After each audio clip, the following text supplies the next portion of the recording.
நல்ல வேலைக்கு கர்த்தரை ஸ்தோத்திரிக்கிறேன். இந்த மத்தியான வேளையில் நம் கர்த்தரை பார்ப்போமாக. சங்கீதம் 138 8ஆம் வசனம். கர்த்தர் எனக்காக யாவையும் செய்து முடிப்பார். கர்த்தாவே, உமது கிருபை என்றும் உள்ளது. உமது கரத்தின் கிரியைகளை நிகழ விடாதிருப்பீராக. கர்த்தர் எனக்காக யாவையும் செய்து முடிப்பார். ஆமேன்.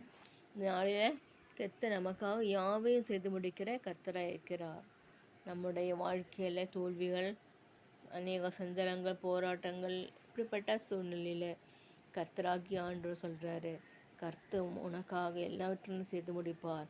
கர்த்தர் எனக்காக யாவையும் செய்து முடிப்பார். என் வாழ்க்கையில் பல வேலைகளில் இருக்கும்போது இந்த வசனத்தை வைத்து தான் எனக்காக ஜெபம் செய்வார்கள். அந்த வசனத்தை நான் ரொம்ப நாளாக நான் அதை யோசிப்பேன். இந்த வசனத்தை, கர்த்தர் எனக்காக யாவையும் செய்து முடிப்பார். கஷ்டங்கள், நீங்கள் சும்மா இருங்கள். கர்த்தர் எனக்காக யுத்தம் செய்வார். நீங்கள் சும்மா இருங்கள். நீங்கள் சும்மா இருப்பீர்கள். நான் உன்னை விட்டு விலகுவதும் இல்லை, உன்னை கைவிடுவதும் இல்லை.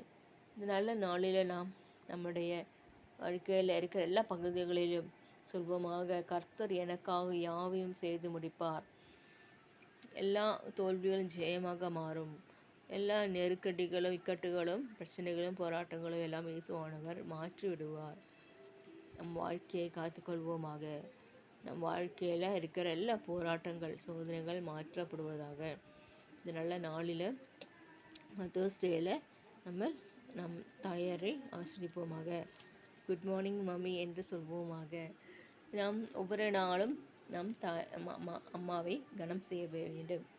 கனத்துக்குரிய அம்மாவை காத்து கொள்ள வேண்டும். அவர்களுடைய வசனம் இது, கர்த்தர் எனக்காக யாவையும் செய்து முடிப்பார். கர்த்தர் எனக்காக யாவையும் செய்து முடிப்பார். அருமையான வசனம். கர்த்தர் எனக்காக எனக்கு நல்ல மார்க் கொடுப்பாங்க. எனக்கு நல்ல ஒரு லைஃப் கிடைக்கும். எனக்கு நல்ல ஒரு புக்கு கிடைக்கும்.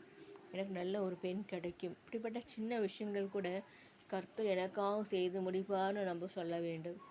நாம் நெகட்டிவாக இருக்கக்கூடாது. பாசிட்டிவ் அஃபர்மேஷன், பாசிட்டிவ் தாட்ஸோடு வாழ வேண்டும். நெகட்டிவிட்டி எல்லாம் மாற்றுங்க. இயேசுவானவருக்கு அதெல்லாம் பிடிக்காது. நான் சொல்லுவதெல்லாம் சிறு பிள்ளைகளுக்கும் பெரியவர்களுக்கும். ஆகவே நாளில் நாம் நம்மை காத்துக்கொள்வோமாக.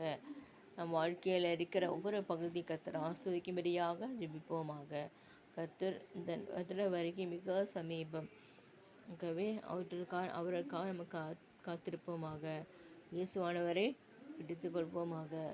இயேசுவானவரே மற்றவர்களுக்கு சொல்வோமாக. கர்த்தர் எனக்கு யாவும் செய்து முடிப்பார். இயேசுவானவர் எனக்கு யாவையும் செய்து முடிப்பார்னு நாம் சொல்வோமாக இந்த நாளில். ஆமீன், ஆமீன்.